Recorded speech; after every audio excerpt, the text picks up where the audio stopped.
Ramon. It is why we are live. We are back, guys. We're back again. Stay high Sunday. As one Kirk Shake here. You want to know Will Swiftly speaker, former Division One college football player, current 5-time, soon to be 6-time published author and educator. Back with my good friend here, Miss Kimberly Blue, on a Stay High Sunday. Again, football season is inching and inching and inching. Matter of fact, no, it's here. It's actually here. Yeah, I went to high school football game Friday night, and then we went to the Dolphins game last night, and we got football going on. So it's here. It's going to be a lot of great. I mean, I'm always bringing great energy, but just a lot of.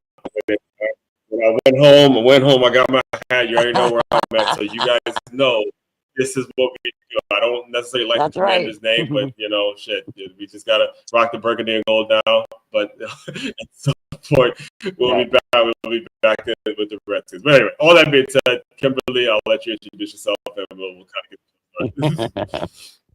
Well, it's good to hear. If I didn't even have a hat, and mine says Redskins, just to be clear.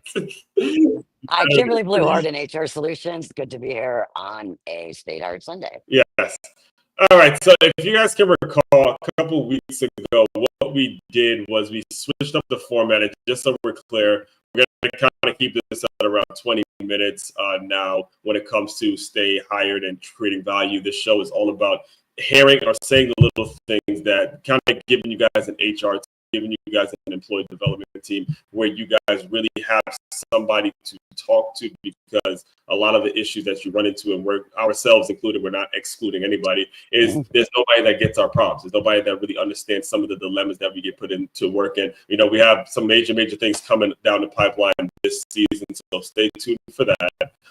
But today we're going to switch it up a little bit. I'm going to ask Ms. Kimberly Blue, who's the HR expert, some questions, and it's really not going to be much different than because we have private conversation about this stuff all the time, but I'll do what I can to generalize it so it's kind of understood for everyone to, be able to relate to in some way, shape, or fashion.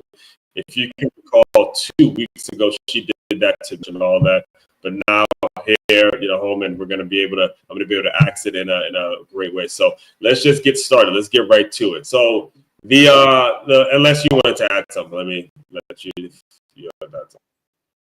Well, just remember, a lot of those questions that I have came from viewers, so feel free to email your questions or yes. And again, this is something we're going to be doing regularly. This is not something that I know it's called Stay Hired Sunday, but this is really a 7-day-a-week type of thing, because we know it's something that really eats at you throughout the day or throughout every single day. So I should. All right. So the first question I have, I want to talk to you about work dilemmas. All right. So if you are in a situation where you are very, very passionate about what you do, to the point where you have taken the initiative to see every part of the organization, you don't walk in there and just do your job, quote unquote. You understand what IT does. You understand what sales does. You understand what the administration does. You understand every or the educators do. You understand every part of the business. You've been there so long that you have a relationship with every single person in the organization. When you see things that are not being done the right way, when you see a disconnect in terms of what this division wants and what that division wants, yet there's no HR department really to report to. Walk us through this.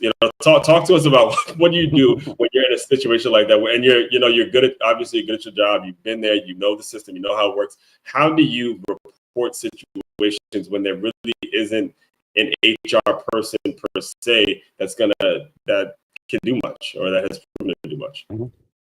So first, you have to evaluate what area of report a leader of some type, whether it's a director of operations, whether it's an owner. However the structure is, the immediate thing is to go to your direct line, your boss, and how you phrase it. I always like to bring solutions. So here's the issue, and here's the solution. But first, you need to understand the why.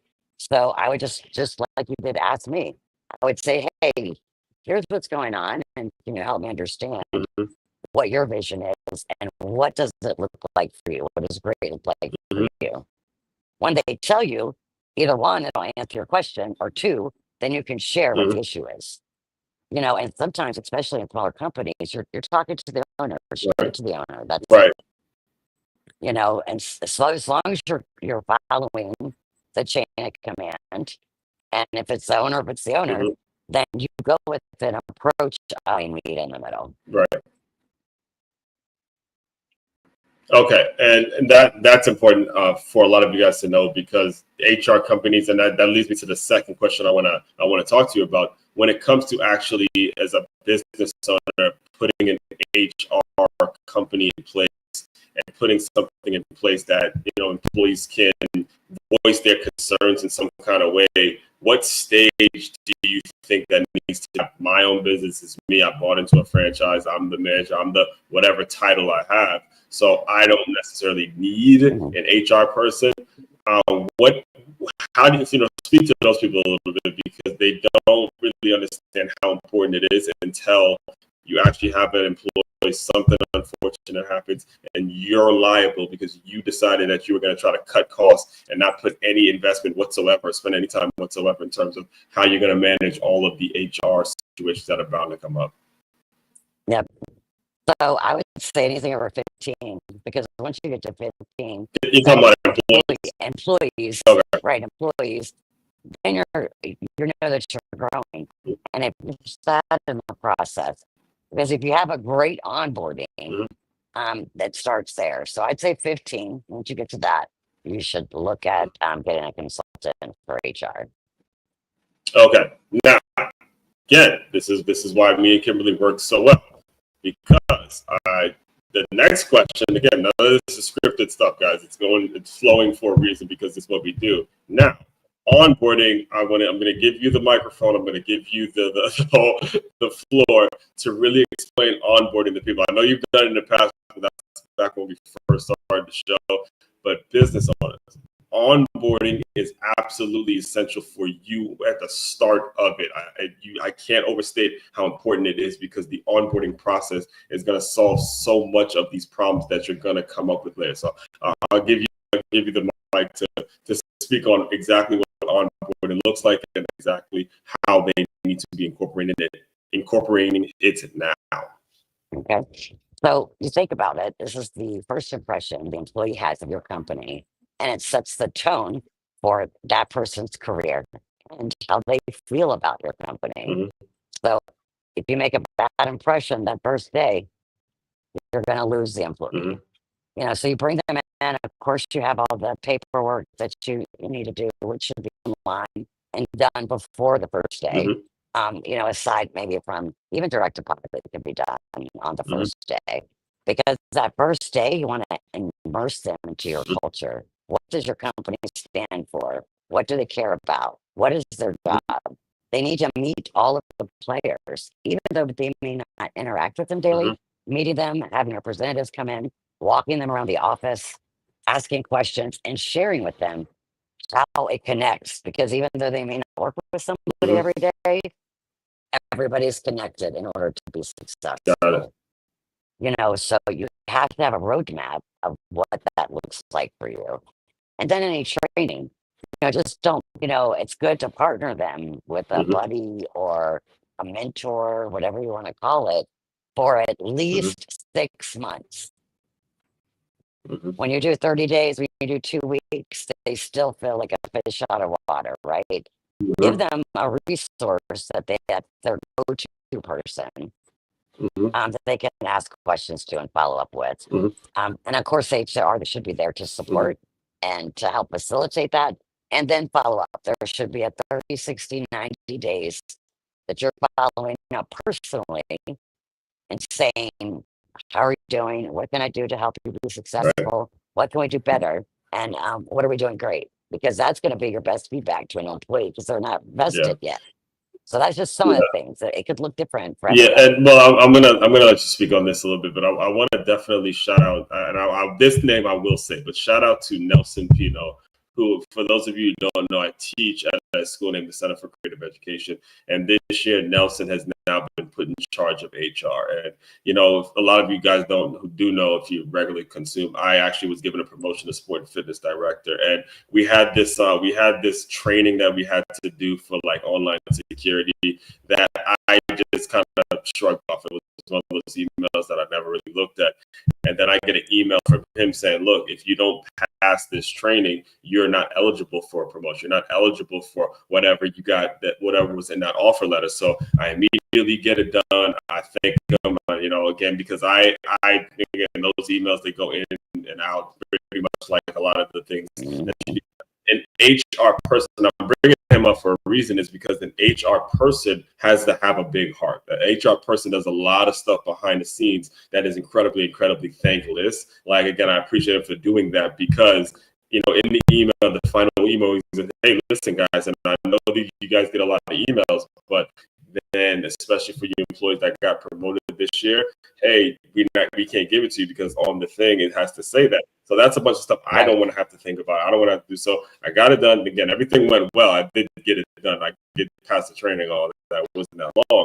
But at the same time, I think it's important that we shout out the people that are doing this stuff behind the scenes that you never really would have saw coming had he not said something. So the actual question I have is, what kind of people do you think really make it in HR? Like, would want to do it? And then, because there's several people I've known, including you and several people that have been on the show, speak on the kind of the qualities that you have to have if you're going to make it in the HR world. Because like to this day, I think about it and it's like, man, appreciate you doing that. Because that damn sure would have been something I looked at and said, all right, I'm good.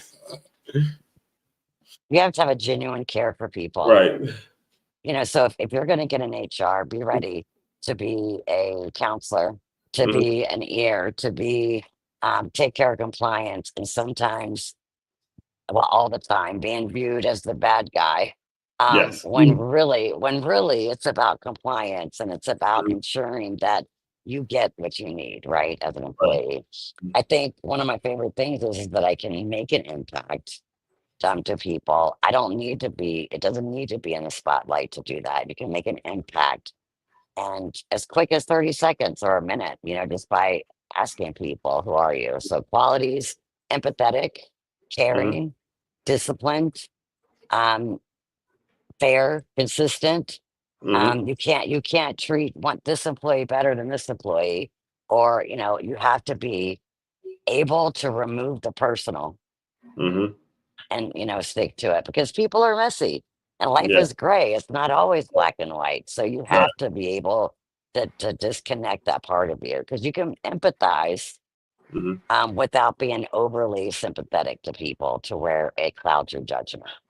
Right. So And on that note too, we have a couple more minutes here, but I want to talk to you too about, or at least the question I would have is, talk about the clashes. What kinds of things do you see in the HR world where you're seeing regular clashing and clashing and clashing? Because again, I ran into another situation because I've been in charge of being the site director for this company that named shout out to First Serve, and they're doing stuff with high school mentors, but they're paying the high school mentors. So I got to work directly with Nelson to make sure that their checks are coming in and they're being put in the right place and they're being put in the safe and all that kind of stuff. And there's kind of this power struggle. I remember the lady who came in from the company to hand out the checks. I said, look, if it's not me, you handing it to Nelson, but he wasn't there, and then somebody else took it, and then I had to make sure it got into the safe and stuff like that. So that created some sort of a kind of tense moment, things like that.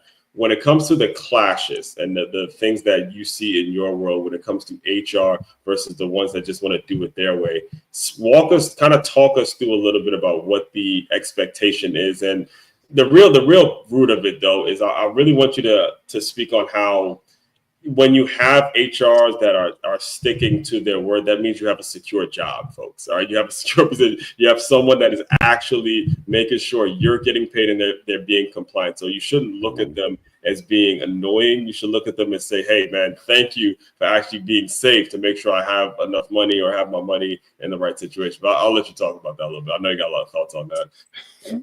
I do, and when you asked, it reminded me the other thing that you need as HR is you also need to be business savvy, Yeah. because you can't have a seat at the table if you don't understand the business. Right.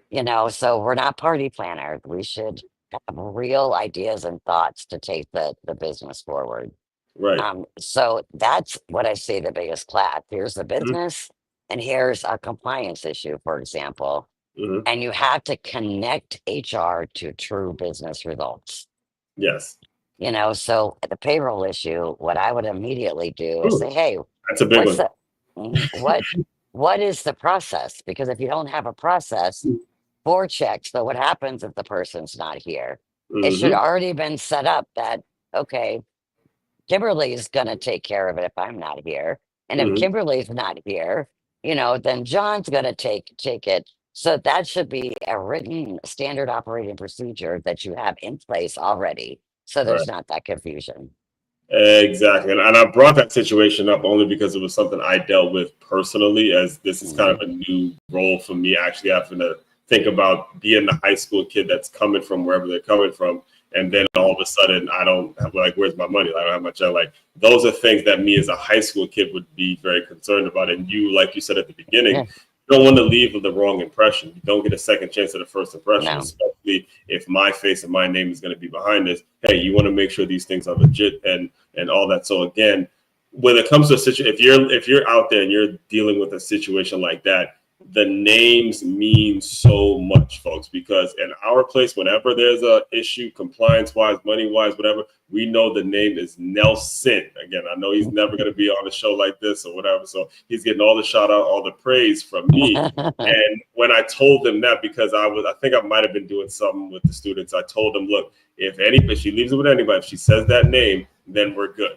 Now that's important too, all right, because who knows? I remember actually when I was at the gym, I used to work at a Washington Sports Club. There was a mix-up with the checks, and the person who was the most valuable, he ended up getting let go because he just happened to have the checks. I mean, it was stupid that they let him go because there was no way he can cash checks that don't have his name. Like it made no Yeah, sense. But because of the corporate structure at LA Washington Sports Club, the minute they just heard, hey, he had checks that weren't his, see ya. I mean, yeah, brand new city, had a daughter, just got a divorce, the whole thing. I remember calling him like heartbroken for him because I saw how much work he put in, and it was just literally just some corporate, like you just said, the onboarding, the lack of compliance, the lack of, hey, this is the process, and people just not knowing, trying to do what's best for the organization, and all of a sudden now, hey, just like that because you couldn't figure it out. That's the yeah, kind of stuff we're preparing you for, folks. That's the kind of yeah. things that we're trying to explain to you is it can happen just like that if you don't stay on your P's and Q's. And I'll say it for you, Kimberly, because you didn't bring it up, but write everything down. She has got me in the habit of this past years. Everything I come and vent to her about a lot of different things, put it all down on a Google Doc somewhere that you can have access to it because you're just protecting yourself. It's going to take you maybe 10 to 15 seconds. Write it down. You got Chat GPT now. Put it in your phone. Make a note of it. All of the nonsense that happens to you on a daily basis that you think is nonsense, put it on paper just to bring it up when the time is right. You may never Right. know, but you never know when the time is right. So I'll kind of Mhm. give you, we got 2 minutes here. I'll give you the last word. If there's anything else you want to bring, I guess. Well, I guess the last question would sort of be, as businesses, as we're moving now in a way that we can kind of become more dependent on online stuff, and the way actually the training that he did have us take was about internet security and not clicking on links that seem odd or things like that. What would you advise owners to do now, given that we have things that they can kind of use to their resource to protect themselves, even if you can't afford an HR company to work with directly? Mhm. Okay, there's certain measurables and things that you can do to protect yourself. So I'll give you the last word on that one. Okay. Well, sometimes just having a consultant come in and setting up the framework for you. Yeah. One of the really cool things that I saw for onboarding, it was gamified. So you Hmm. made it fun. And so that includes safety, that includes all the compliance pieces, that includes everything you need to know, but it's not boring. And you're not sitting there watching a PowerPoint or watching Yes. 42 videos that mean nothing. Yeah. You have to tie it because, to your point, if you don't know you're breaking a rule and you could get fired for it, it's Yeah. important that you know what the rules are. You know, Exactly. a- Right. yes. And so just writing it on a piece of paper, people are not always going to read everything. You cannot touch everything Right. during orientation if it's only one day. That's Yes. why you need to have multiple days and have a buddy so they can. Hmm. So I would say set it up online, make it Hmm. easy for yourself, Hmm. partner with somebody that can help you build a framework, and as you grow, you can build it. Yep. You could stack it instead of getting something that doesn't work. and, have to completely do everything. Set it up right the first time. That's what I would say. All right, folks. And that's all you're getting today. Again, but we are available 7 days a week. My main website to check out is makeitmove.com, MAKEYAMOVE.com. And Kimberly, it's Ardent, Ardent Solutions, correct? Ardent HR Solutions. Yeah, Yep. Ardent HR Solutions. We're here. Again, access to us. Just reach out to us. And again, just keep going, man. This kind of stuff we could talk about for hours, and it's an everyday thing. Whatever the questions are, we're going to address all of that stuff here on this show. So we went out there, continue to move swiftly. We will talk more soon.